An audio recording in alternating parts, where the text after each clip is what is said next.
Teman-teman tentu sudah tahu dan sudah kenal dengan aplikasi Sakti, sistem aplikasi keuangan tingkat instansi milik Kementerian Keuangan. Pada kesempatan kali ini, saya tidak membahas tentang aplikasi Sakti, tapi saya membahas tentang aplikasi pendukung aplikasi Sakti. Aplikasi ini kami beri nama Sistem Informasi Manajemen Barang Persediaan atau SIMPEN. Data yang disimpan dalam aplikasi ini didapati dari hasil import aplikasi Sakti. Itu data pembelian barang persediaan ATK.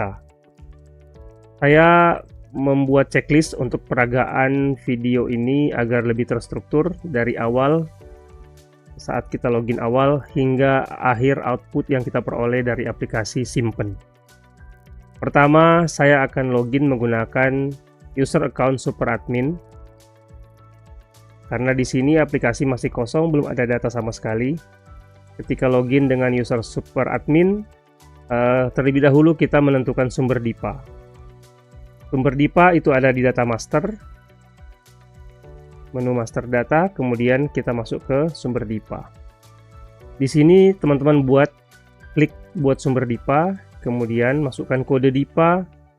Saya contohkan di sini kode DIPA 01 untuk kode 0993112. Tahunnya saya hapus karena tahun tidak menentukan, tapi dia akan mengambil kode DIPA untuk berdasarkan tahun aktif. Jadi di sini saya hapus tahunnya, kemudian nama DIPA-nya yang sempat saya isi kemarin ini saya hapus juga tahun anggarannya, karena kita akan menggunakan tahun aktif. Tahun anggaran awal 2026 saat ini. Kemudian pagu awal nilainya kita ambil dari nilai DIPA, nilai rincian kertas kerja yang saya peroleh dari bagian anggaran, bagian perencanaan anggaran. Kita lihat akun 521811 yaitu akun barang persediaan. Ini ya, belanja keperluan perkantoran, total nilai bukan 521111 tapi 521811, maaf ya. 521811 ini jumlahnya 96.324.000. Ini saya copy. Ini adalah keperluan sehari-hari kantor. Ini barang persediaan, barang konsumsi atau barang-barang ATK ya. Ini kita copy nilainya, kemudian kita masukkan dalam pagu awal. Saya hilangkan tanda pemisah koma. Kemudian kita klik buat dan klik buat lainnya. Karena ada kode DIPA yang lain, yaitu DIPA 03 099313. Saya hilangkan juga tahunnya karena yang jadi acuan adalah kodenya, kode DIPA-nya. Kemudian nama DIPA ini adalah DIPA Direktorat Jenderal Badan Peradilan Umum ya, Badan Peradilan Umum. Teman-teman tentunya menyesuaikan dengan nama DIPA masing-masing. Tahunnya tahun saat ini 2026 pagu. Oke. Pagu kita lihat di 099313 Ditjen Badan Peradilan Umum, akun 521811 yang ini ya, 521811 jumlahnya 9.510, tapi perlu diperhatikan di sini bahwa ada dua akun 521811 yang ini untuk belanja barang persediaan, barang konsumsi, perkara pidana korupsi atau pidana khusus tipikor. Yang ini nilainya adalah 9.510.000. Kemudian ada juga kode 521811 untuk perkara pidana tingkat banding. Jadi ada perkara pidana biasa dan pidana tipikor. Nah, ini kita jumlahkan. Ini 27.600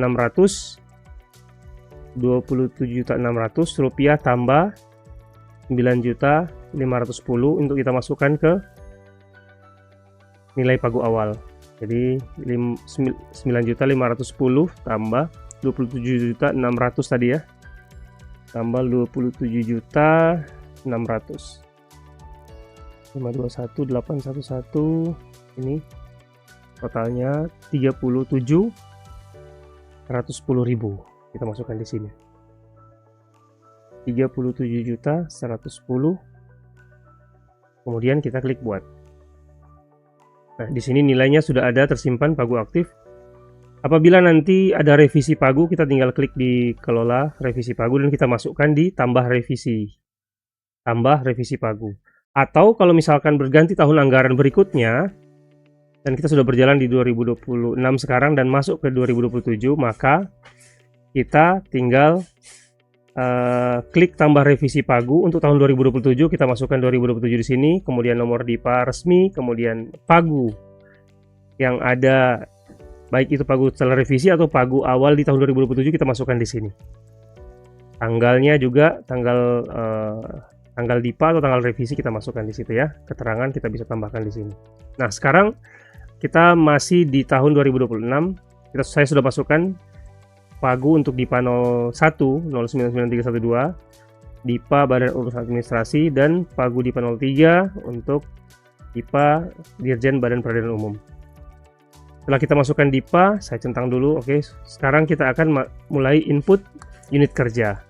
Tetap masih di user super admin, kita masuk ke unit kerja. Teman-teman tinggal tambahkan di sini buat unit kerja dan masukkan kode unit kerja, harus bersifat unik, tidak boleh sama. Kemudian nama unit kerja itu harus dimasukkan. Ini ada tanda bintang merah, artinya ini required field, harus dimasukkan. Masukkan seluruh unit kerja yang ada di Satker teman-teman semuanya. Jadi saya contohkan di sini ada kode HKM untuk penelitian hukum, kemudian kepala pejabat yang mengepalai penelitian hukum adalah Panitra Muda Hukum. Ini kita masukkan seperti ini. Dan demikian untuk semua unit kerja yang ada. Jadi misalkan subbagian rencana program dan anggaran, kepalanya adalah kepala subbagian rencana program dan anggaran. Dan jangan lupa ini harus tetap aktif. Setelah unit kerja kita masukkan, oke, kita masuk ke pengaturan aplikasi. Tetap masih user yang sama, super admin. Ini karena kita harus setting parameter di awal sebelum aplikasi ini kita gunakan sehari-hari. Kita harus setting dulu parameter awal. Kita masuk ke pengaturan nama aplikasi, kita masukkan di sini. Ini yang akan tampil di dashboard. Kemudian nama kementerian atau lembaga, kemudian nama instansi satuan kerja, kemudian nama unit pengelola barang persediaan. Kalau dicontohkan saat ini adalah subbagian tata usaha dan rumah tangga. Kota diisi, alamat juga diisi. Kemudian pejabat penandatangan laporan, jabatannya kepala subbagian tata usaha rumah tangga, kemudian nama pejabatnya, kemudian NIP. Teman-teman tinggal isi semua data yang ada di sini. Kemudian pada bagian jabatan kuasa pengguna anggaran, nama kuasa pengguna anggaran, NIP, jabatan PPK, nama PPK, dan NIP PPK. Kalau sudah, kita masuk pada bagian notifikasi. Karena aplikasi ini menyediakan 3 jenis notifikasi. Pertama, notifikasi WhatsApp.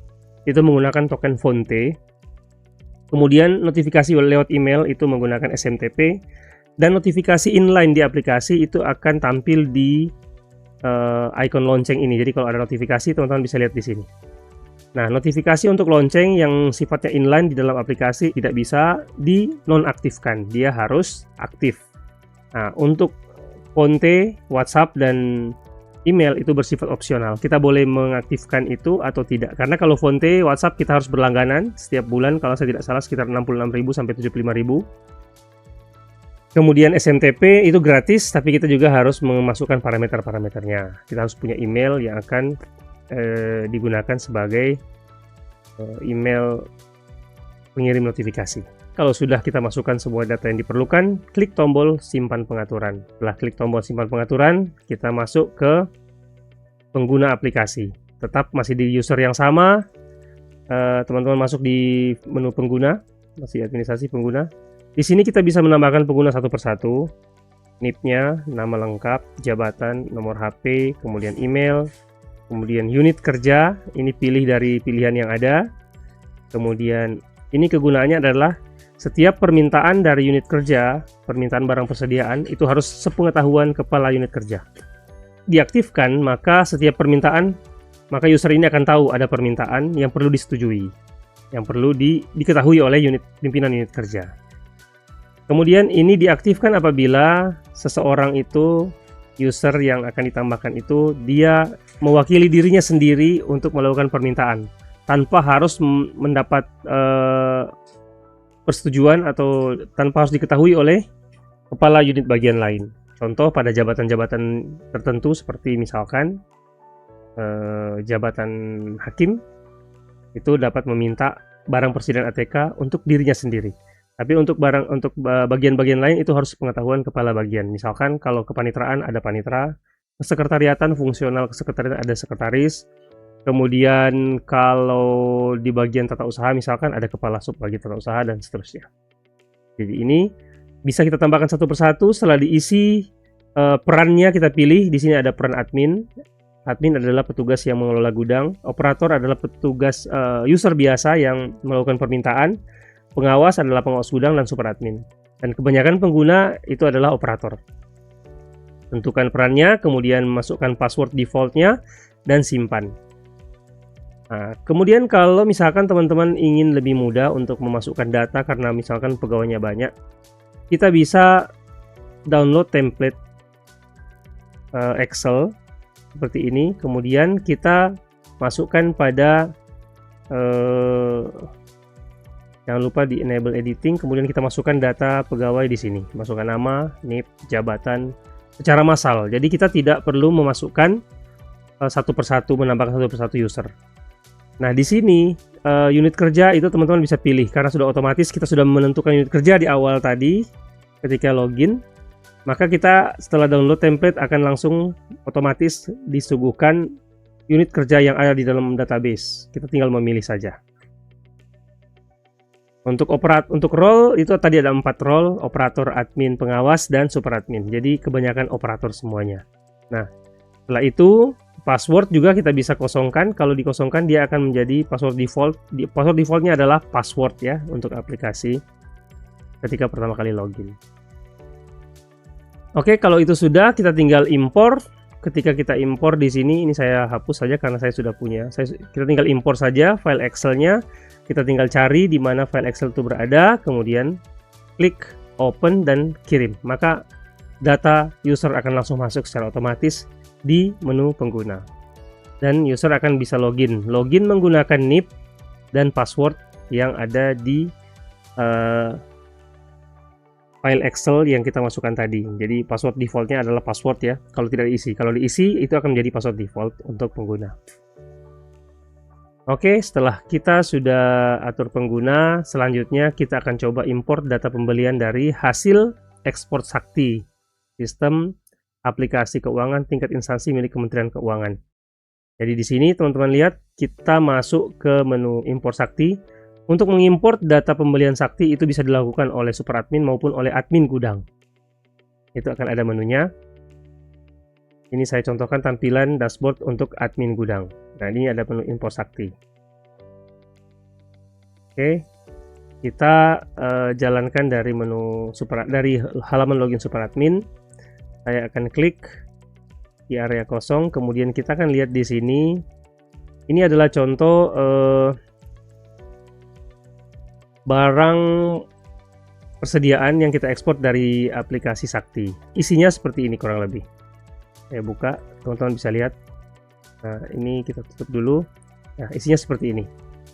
Jadi ada nomor dokumen, kemudian ada tanggal buku, kode barang, nama barang, jumlah, harga satuan, dan total. Ini dalam format file PDF. Ini saya tutup karena sudah tidak diperlukan. Sekarang kita akan coba impor. Saya akan buka ini datanya 099312 tahun 2026. Open, kemudian kita lihat sumber DIPA, pilih kode yang sama 099312, ini kode yang sama ya. Pilih kode yang sama, kemudian kita parsing. Klik parse dan preview akan tampil seperti tampilan berikut. Nah, teman-teman bisa lihat di sini, kita harus memeriksa data yang ada. Ini kita lihat ada cukup banyak sesuai dengan jumlah yang ada di PDF. Pertama, kita harus perhatikan dulu di bagian ringkasan bahwa total parsing ada nilai Rp69.890.220. Nilai total parsing, kemudian PDF 69.890.220 artinya cocok. Ini cocok. Kalau tidak sesuai jangan langsung diimport karena mungkin kita harus periksa Jangan sampai ada kesalahan aplikasi dalam membaca file sumber PDF. Nah, kemudian setelah ini sudah cocok, kita buktikan di sini ya. Saya coba buka lagi, teman-teman bisa lihat di sini. Nilai total dari file hasil ekspor sakti adalah 69.890.220 dan nilai yang ada disimpan 69.890.220. Itu sesuai. Kemudian di sini teman-teman lihat kategori, karena kita tidak mengisi kategori pada halaman master data di sini. Kenapa saya tidak mencontohkan ini? Karena ada cara lebih mudah, yaitu dengan klik petakan kategori, maka aplikasi secara otomatis akan memetakan amplop kecil ini masuk dalam kategori apa, tisu masuk dalam kategori apa, dan seterusnya. Jadi di sini aplikasi akan membaca 4 segmen awal kode sakti. Jadi di kode sakti ini ya, ada kode sakti ini ada 4 segmen awal. 1, 01, 03, 05. Itu masuk dalam kode apa. Jadi dia akan secara otomatis aplikasi akan bisa mengenali kategorinya. Kemudian kalau misalkan nama kategori ini ternyata ada yang tidak sesuai, kita bisa atur di menu kategori untuk kita edit, kita ubah. Sekarang kita klik saja buat dan petakan kategori otomatis. Kita lihat hasilnya.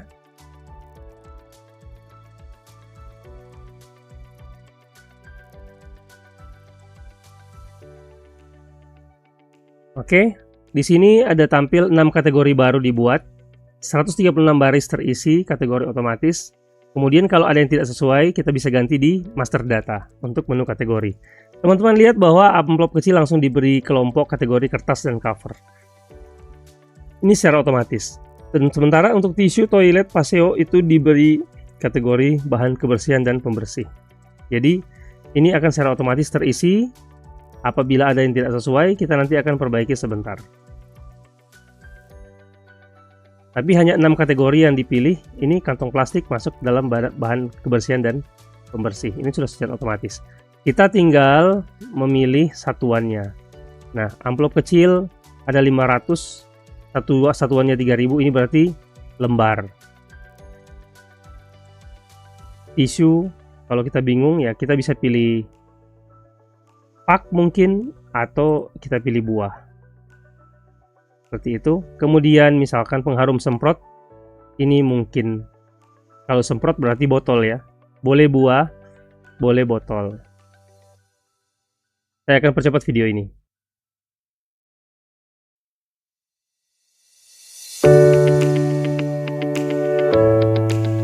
Oke, setelah kita sudah memilih seluruh satuan barang kategori, perhatikan pada bagian satuan tidak ada lagi tanda warning seperti tadi kuning.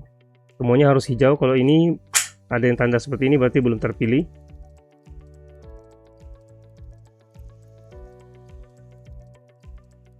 Semuanya harus dipastikan sudah hijau.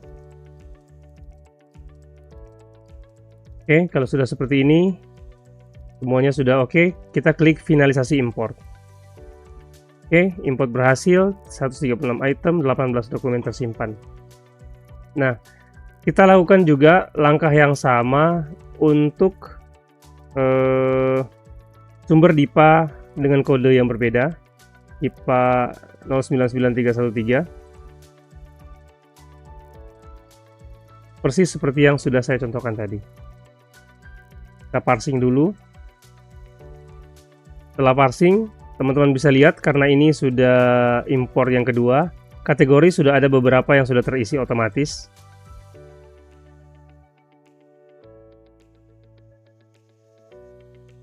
Bahkan ini untuk DIPA 03 itu semuanya sudah terisi kategorinya ya, sudah terisi. Kita tinggal memilih satuannya. Saya percepat lagi videonya. Oke, apabila semuanya sudah terpilih seperti ini, kita simpan. Finalisasi dan import. Apabila secara tidak sengaja kita memilih kembali file ini, katakanlah secara tidak sengaja kita memilih kembali file 099312, kemudian atau user yang lain memilih file yang sama, kemudian di parsing, maka akan ada notifikasi bahwa file sudah pernah diimport dengan isi sama. Jadi aplikasi dapat mengenali apabila dokumen itu pernah diimport sebelumnya. Oke, import data sakti sudah berhasil dan pemetaan kategori barang persediaan juga sudah berhasil. Sekarang kita akan coba melakukan permintaan barang persediaan. Untuk melakukan permintaan barang persediaan, saya akan peragakan menggunakan user operator. Ini adalah user operator contohnya.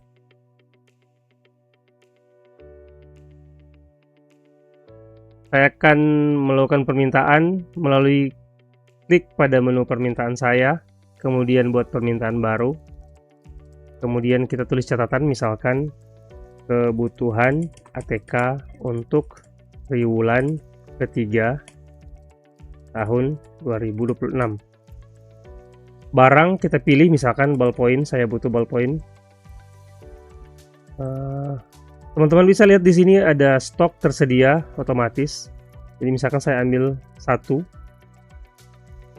Kemudian tadi saya secara tidak sengaja tekan tombol enter, kita bisa ubah lagi sebelum kita ajukan untuk di tanda tangan elektronik untuk permintaan. Kita tambah barang. Misalkan saya juga di sini butuh kertas A4. Di sini bisa lihat ada 3 tersedia. Kita ambil 1 rim, kita request 1 rim. Masih ada barang yang lain, kita tambah. Misalkan saya juga butuh kertas F4. Kalau tidak ada, misalkan kita tekan saja F4 di sini ya. Di daftar pilihan kita ketik F4. Kertas komputer F4. Di sini ada 100 stok, banyak sekali. Saya minta 2 rim saja. Kemudian kalau sudah, kita klik tombol simpan. Setelah kita klik tombol simpan, proses ini belum akan berpindah ke user yang lain, masih tetap di sisi kita, masih giliran kita, karena kita harus melakukan yang namanya pengajuan. Jadi kita klik ajukan.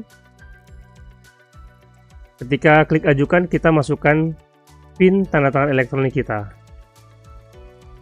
PIN TTE ini akan kita wajib isi ketika kita login pertama kali ya. Oke, setelah kita ajukan PIN TTE, kita bisa cetak lembar pengajuan ini, namun dengan status masih menunggu diketahui oleh kepala unit kerja.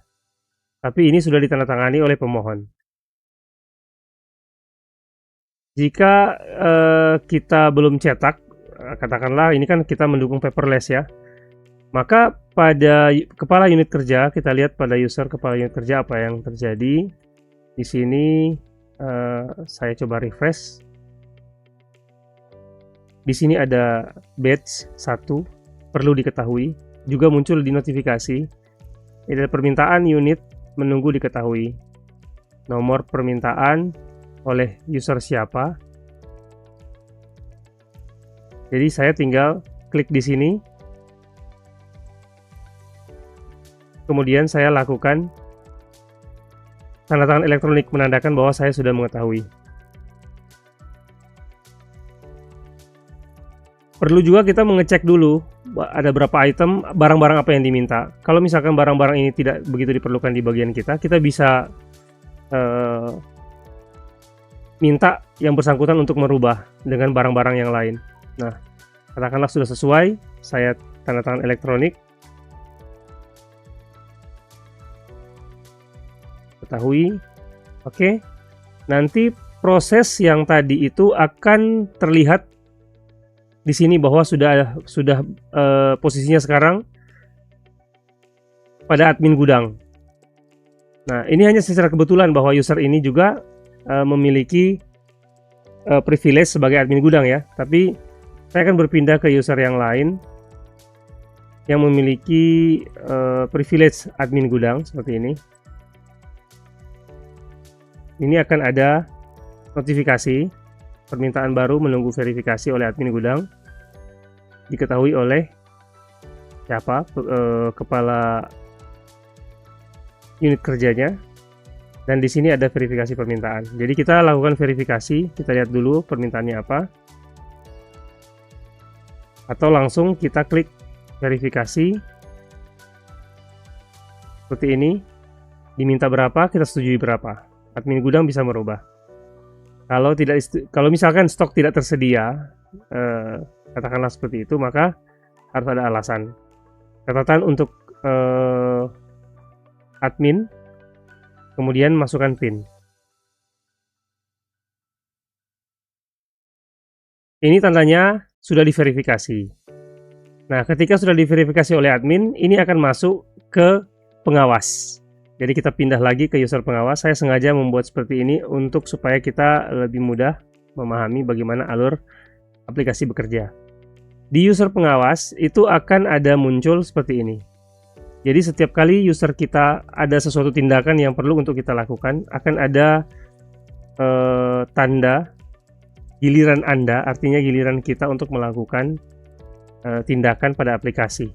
Nah, di bagian pengawas, sekarang saya harus tanda tangan elektronik hasil verifikasi oleh petugas gudang tadi. Saya klik setujui, jumlahnya tidak berubah, sama, kemudian kita masukkan PIN.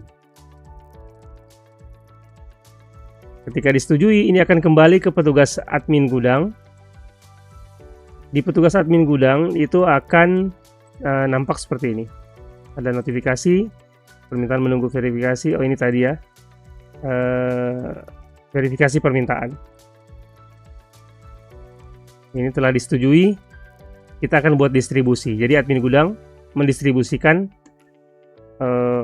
barang persediaan yang sudah disetujui tadi. Masukkan PIN untuk tanda tangan elektronik. Setelah status disiapkan, maka akan berpindah ke distribusi. Jadi nanti kalau kita klik, saya refresh ya halamannya, itu akan ada status giliran admin gudang untuk pengiriman. Jadi ini sudah disiapkan di dashboard, siap kirim, tunggu TTE pengawas. Di user pengawas kita lakukan tanda tangan elektronik untuk pengiriman. Jadi sahkan untuk pengiriman, masukkan TTE,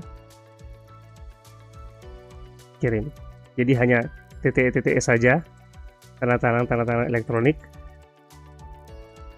Yang penting PIN-nya jangan kita lupa, dan ini akan berstatus dikirim. Kemudian ini karena sudah disahkan oleh pengawas, maka kita di petugas gudang bisa cetak surat pengiriman, surat bukti distribusi barang persediaan. Di sini sudah tanda tangan elektronik oleh pengawas, disahkan, petugas gudang juga sudah. Dan di sini ada QR code-nya. QR code ini akan di-scan oleh penerima untuk mengkonfirmasi apabila barang sudah diterima. Jadi bukti distribusi ini dikirimkan bersamaan dengan barang persediaan yang ada.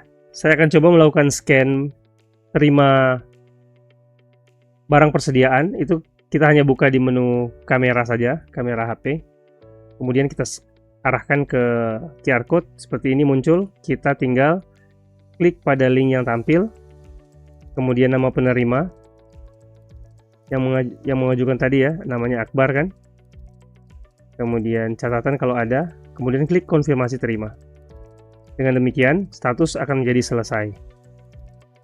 Ini ya, permintaannya sudah selesai. Nah, jadi list permintaan di portal pengguna, portal operator, itu ada seluruh daftar permintaan yang pernah diminta oleh pengguna. Ini bisa kita cetak sebagai arsip, berapa yang diminta dan berapa yang disetujui. Ini bisa dijadikan sebagai arsip oleh bagian masing-masing. Itu tadi saya coba peragakan bagaimana cara untuk melakukan permintaan barang persediaan. Jadi dari permintaan kita sudah lakukan, kemudian kepala unit mengetahui itu sudah, verifikasi oleh admin gudang sudah, persetujuan oleh pengawas sudah, papan pelacakan tadi sudah sambil kita lakukan permintaan, kita sudah lihat bahwa ada muncul di mana tahapan pengiriman itu berada, kemudian giliran siapa melakukan tindakan pada aplikasi. Kemudian distribusi dan terima barang juga sudah. Opname fisik barang persediaan. Untuk melakukan opname fisik itu dilakukan oleh admin gudang ataupun pengawas, itu bisa. Nah, saya coba menggunakan user admin gudang untuk melakukan opname fisik. Jadi kita masuk pada ini ya, menu gudang dan stok opname. Kemudian kita buat sesi opname baru. Kemudian tanggal opname dilakukan, cakupan. Nah, ini kita bisa pilih berdasarkan sumber DIPA. Misalkan DIPA 01 atau 099312. Catatan jika diperlukan. Kemudian klik buat sesi opname. Ketika kita klik buat sesi opname akan muncul seperti ini. Kita tinggal memasukkan stok fisik aktual barang yang ada di gudang. Kan 500. Nah, ini berarti ada selisih sesuai kondisi gudang. Kemudian di sini misalkan saya masukkan 5. Jika perlu keterangan, kita masukkan keterangan. Kemudian di sini misalkan ada 10. Kita masukkan semuanya. Jika perlu keterangan, kita input keterangan untuk memudahkan kita juga ya. Kalau misalkan kalau tidak diisi, kita lewati, tidak masalah. Nanti di akhir akan ada pemberitahuan. Misalkan di sini saya masukkan sembarang saja dulu ya. 5. Katakanlah ini surplus, ada barang yang kelebihan mungkin dari tahun-tahun sebelumnya, tapi tidak tercatat di sistem. Misalkan ini ada 5 misalkan, 2, dan seterusnya. Nah, anggaplah yang lain saya tidak isi, kemudian saya klik simpan.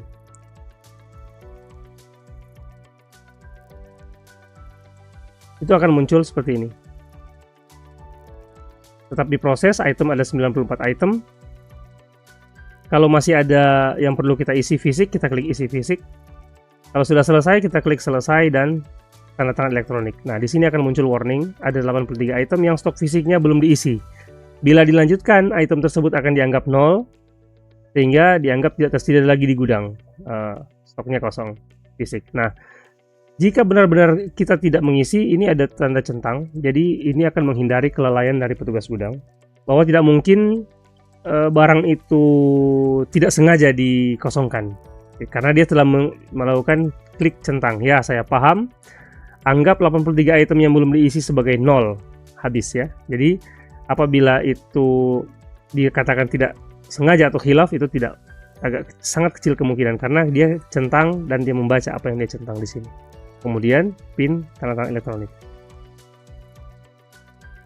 Selesaikan tanda tangan elektronik, maka kita akan bisa langsung mencetak berita acara. Nah, seperti ini hasil berita acaranya.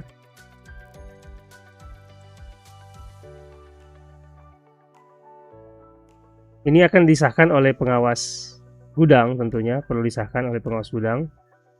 Ini ya, pengawas gudang. Kita akan lihat di bagian stock opname. Ini ada badge, ada notifikasi juga. Menunggu pengesahan, opname menunggu pengesahan. Nah, ini kita sahkan. Kemudian masukkan PIN, kemudian konfirmasi.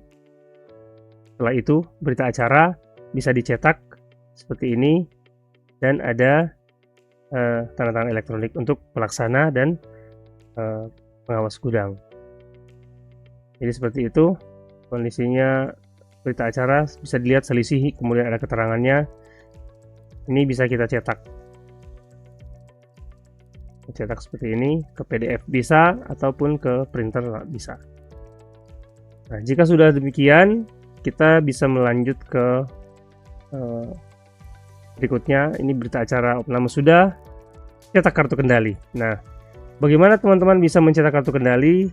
Ini kita masuk ke stok gudang. Di sini ada, di setiap item itu ada kartu kendali. Kita bisa klik di sini, klik kartu kendali, kemudian nanti akan tampil seperti berikut. Ini ya, kartu kendali stok. Kita bisa cetak itemnya, nama barang, kode barang. Data ini berasal dari Sakti dan ini diterangkan masuk impor Sakti ada berapa, keluar berapa saldo fisik. Kemudian ada impor Sakti lagi untuk pembelian. Jadi ada dua kali ya. Jadi ada dua kali dokumen yang masuk dengan jumlah yang berbeda. Ini sama ya, nomor dokumennya sama. Kemudian berapa stok keluar, distribusi 1, ini oleh siapa. Kemudian opname fisik dilakukan, koreksi fisik jadi 0. Ini bisa jadi karena ketiga tadi tidak diisi. Oke, jadi kartu kendali semudah itu untuk mencetak kartu kendali. Kemudian laporan. Nah, kita masuk ke menu laporan, teman-teman. Di laporan itu ada 10 jenis laporan, kartu stok per item. Jadi kita bisa pilih DIPA, kemudian bisa pilih semua barang atau per item. Ini saya cetak PDF sesuai ya. Ini. Jadi berapa masuk dan berapa keluar. Keluarnya tanggal berapa, oleh apa, opname, saldo berapa, seperti itu. Oke, jadi laporan ada semuanya, sampai laporan pembelian per periode juga ada. Realisasi DIPA kita lihat di sini. Ini realisasi DIPA tampil seperti ini. Untuk DIPA 03 itu sudah mencapai 90,27%.